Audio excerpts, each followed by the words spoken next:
There were once not only 7 continents on Earth, but 8. The 8th continent is located in the Pacific Ocean, but it has now gone. This reminds me of an old legend. Legend has it that a long time ago, there was a great civilization in the Pacific Ocean, Mu, the lost continent. It was the first place where mankind originated, the source of all cultures and religions. If you've heard of Atlantis, you must know about Mu, because Atlantis learned its technology from Mu. Not only that, but according to Plato, Atlantis was just an island, while Mu was a whole continent. On this continent, the first golden age in the history of the Earth was 15,000 years ago. A sudden disaster caused Mu to disappear forever. It was gradually forgotten in the course of history. It means that human civilization is more than a few thousand years old. In this episode, we're going to reveal to you the key evidence for this. What kind of civilization was Mu? And why did it disappear? Most importantly, if human civilization is more than 5,000 years old, how many exciting stories have been missed in between? We will go back in time to 1876. That year, in an ancient temple in India, an important clay tablet, after more than 10,000 years, finally reappeared in front of human beings. When one hears about silent civilizations, the first thing that comes to mind is Atlantis.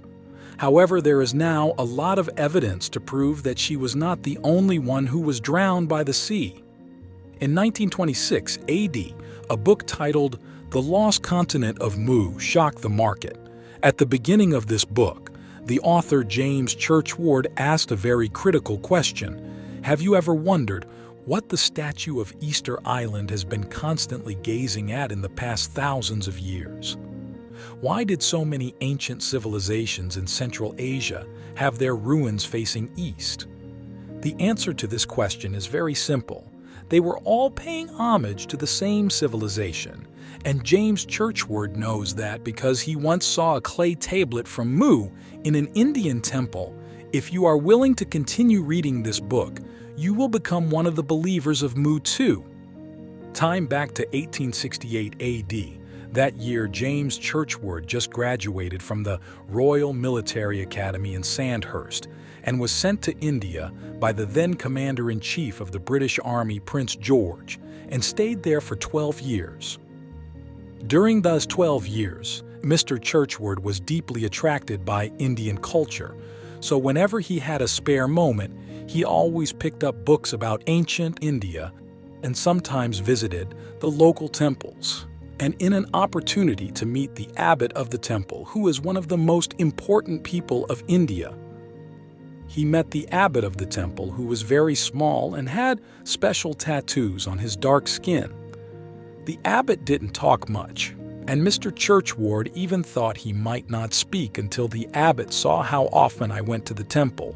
Then he started to talk about the background of the temple's construction and even gave a tour of the secret library, which is closed to outsiders.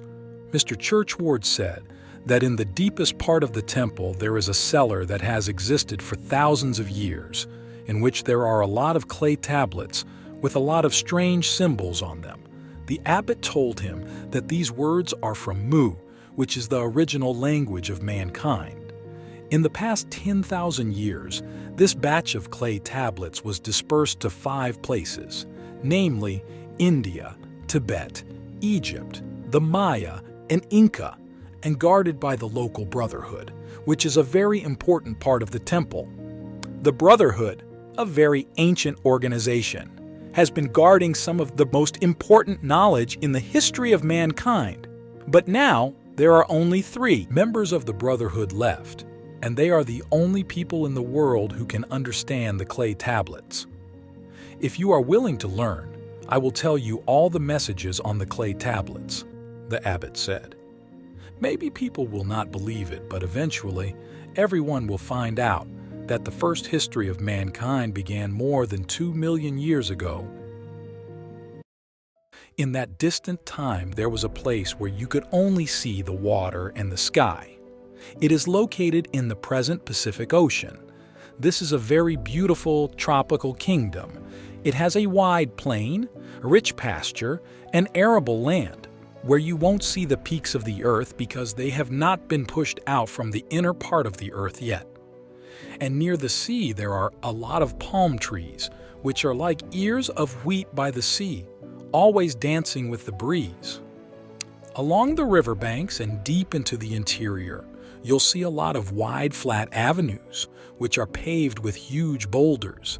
These boulders' joints are very hard to see. This technique was also spread to Egypt. According to the Abid, Egypt was able to possess this technology because they were one of the colonies of Mu. Continuing along the road, you will see 8 cities full of greenery which are also built by giant stones. Because the people of Mu civilization know that stones are the most natural and harmless building materials, and even emit a kind of invisible energy that can help the body repair and recover from injuries. In the center of the city, there is a magnificent roofless temple named the Temple of Transparency, and it was through this temple that we found the creator of the world, Ra. Although the humans on Mu didn't look much different from the modern humans, they advanced much faster than we did. In less than 10,000 years after the first human was born, they were already aware of the existence of the soul, and knew that even if the physical body died someday, they would always go back to the Great Source. The people of Mu civilization didn't even dare to say his name, but only symbolized him in their prayers with the word Ra and a circle. This is also the origin of the Egyptian sun god, Ra. The abbot continued, "I will now show you a very important clay tablet on which is recorded the birth of the universe and life on earth. The original universe does not even exist in the beginning of the world. There is only a supreme spirit. He's often referred to as the creator. One day the spirit had an idea. He wanted to create the world. So the spirit with 4 kinds of primitive power to give 7 orders, and the 7 serpents to be responsible for the implementation. The first order, let the space scatter invisible gas gathering, personally think should be referred to as the universe of the Big Bang at the initial. So the spirit gave the order, a force from the universe to push the gas gathering. Soon after that, when all the air was gathered at a point that could not even be seen, the universe was born. And then the Spirit gave the second command, to let the air condense into the earth and produce water from it. And so the earth and the water came into being. But at that time, the world was still in darkness, and it wasn't until the third command was given that the light finally appeared. And then the 4th command was given to let the land emerge from the water. The 5th and 6th commands were to bring life to the earth and under the water. The earth became a world full of life. After the previous 6 steps, it's time for the Spirit to give the final command, and he said, "Let us make man in our image," and so mankind was born. After the creation of mankind, the divine Spirit appeared again. From his mouth exhaled a breath. This is a kind of eternal spirit. When the breath is sent to the human body, mankind finally awakened and gained wisdom. You will find how Mu creation process is so similar to the Bible. Also, in Indian religions, we often see the 7-headed serpent, even the Mayan feathered serpent, Quetzalcoatl, and the Chinese dragon. They all look so similar. According to the abbot, all these are because the source of the world's religions is all from Mu. It is worth noting that there are scientists who have found that light was not immediately produced at the very beginning of the universe, and the part of Mu's creationism which mentions that light appeared after the birth of the universe is consistent with it. So is it possible that Mu's creationism is scientifically sound too? Is it possible that Mu's creation theory is also scientifically valid? Since Mu civilization knew the existence of the Creator at a very early stage, religion and science have never been in opposition to each other in their development process. Mu civilization even divided the continent into 3 regions: by using the two inland sea straits as a dividing point, and these three regions would conduct their research on religion, science, and education respectively, and would report their research to the council. After the council decides on a general direction, they will consult the king to make the final decision. This king is the supreme ruler of Mu. People call him Ramu. Ra symbolizes the great creator spirit, and Mu represents Mu. So Ramu means the representative of the cosmic source on earth. And because Ramu is only the representative, so the inhabitants of Mu will only respect Ramu but not worship him. In fact, in this land, all life is equal, so they have never enslaved any animal. Of course, there is no slavery, so in this noble cohesion, Mu civilization developed rapidly, and even with advanced navigation technology, they began to travel around the world and establish new colonies around the world, passing knowledge and technology to the colonies. And the one who taught them this knowledge was the Nakal Brotherhood. In the next few thousand years, the Earth welcomed the first Golden Age. Although Mu possessed a high level of science and technology, they advocated not to intervene with nature and never pondered too much on natural geography. What they never expected was that they would eventually fall into the hands of the nature that they respected the most. Back to a day 15,000 years ago, a dull, low-frequency sound suddenly sounded, and within a few seconds a super earthquake struck, accidentally awakening a huge volcano in the process. Since Mu was plain, the lava spread unimpeded across the continent, covering the last remaining buildings. When the aftershocks finally ceased to occur after a few weeks, Mu was already devastated. This earthquake was just a prelude to another disaster. After this great trauma, although Mu civilization still valued nature, they decided to try to understand the natural structure, especially in geography. They discovered that the rock layers underneath Mu were filled with many cavities, which originally didn't pose a great threat.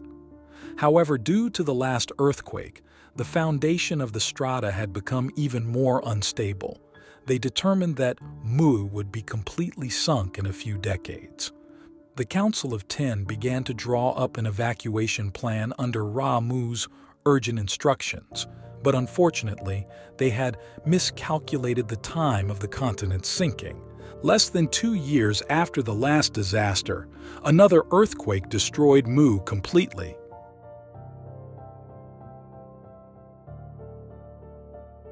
It was said that on that apocalyptic night, a terrible force from the center of the earth reappeared. As the earth shook violently, the already fragile strata of the earth began to tear apart and were flooded by the sea from all directions. After a period of turbulence, Mu disappeared completely. The only saving grace is that the members of the Brotherhood sent by Ramu to pass on the knowledge have fortunately escaped, and they will now be tasked with the responsibility of carrying on the civilization of Mu. In the book The Lost Continent of Mu, James mentioned more than once that he was a very cautious person. So when the abbot first mentioned Mu to him, he only treated it as a legend. As the abbot took out more and more clay tablets, he realized that this was not a joke. He immediately asked the abbot to take the clay tablets back to England, but was rejected by the abbot. James can only take a pen and paper to smear the clay tablets. With these drawings, embarked on a journey to find Mu. His first stop was to the Easter Island. According to the abbot's statement, Easter Island is actually part of the original Mu, and James did find a few tablets there. James said that at that time he found 7 tablets on the island. With the help of a local old man to translate, the old man said that their ancestors came to live on the island a long time ago. The island has been paved with a lot of beautiful stone paths. They all belong to the first inhabitants of the island. They could move the boulder at their will and even communicate with plants and animals. They told the inhabitants to keep an eye on the color of the sky and watch for changes in the sun. because these could tell in advance of an impending crisis. That's interesting since some sayings imply animals can tell before a big earthquake occurs. Is that what the tablets are referring to? Unfortunately, we will never know the answer to this question. The first inhabitants left the island forever after teaching them how to move boulders and some other knowledge. To honor them, the Easter Islanders also built many statues on the island to pay homage. After seeing these tablets, James confirmed that Mu did exist. He immediately visited other islands in the Pacific Ocean, and then he made more amazing discoveries. In the northeastern part of present-day Australia, there are ruins of the ancient city, Nan Madol. In this 18 square kilometers area, you can see megalithic architecture. According to archaeologists, the ruins were built around the 13th century AD. However, according to island legend, the ruins date back more than 2,100 years. Local legend said that, a long time ago, two mysterious wizards arrived at Nan Madol. After getting off a huge ship, wizards expressed why they came to Nan Madol. They wanted to build an altar on the island. Under the control of the wizards, a lot of cut basalt rock flew to the designated place on the island with some splendid music. It is worth noting that some scientists have discovered that some sound waves can make things float, but these floating objects must be very light, which is very different from the 2.5 tons of basalt on the island. Archaeologists do not believe in this legend, but at the same time, they cannot explain how the basalt was transported to the island. According to some research, the nearest quarry to Nan Madol is 40 kilometers away. The only way to transport it is to use a raft. After a few experiments, the scientists have not successfully transported a single piece of basalt to Nan Madol. The basalt is too heavy and the rafts would either capsize or sink when transporting it. In James's opinion, these ruins are the best evidence for the existence of Mu. All possessed unexplainable megalithic constructions and technologies must have come from a strong civilization. But now, this civilization has been sunk. What if James said is true, that an advanced civilization can be destroyed by nature all of a sudden? How long can modern humans survive? How long can we survive? Feel free to leave your comments. If you like my video, please like, subscribe, and share it with your friends. I see you in the next quest. Peace.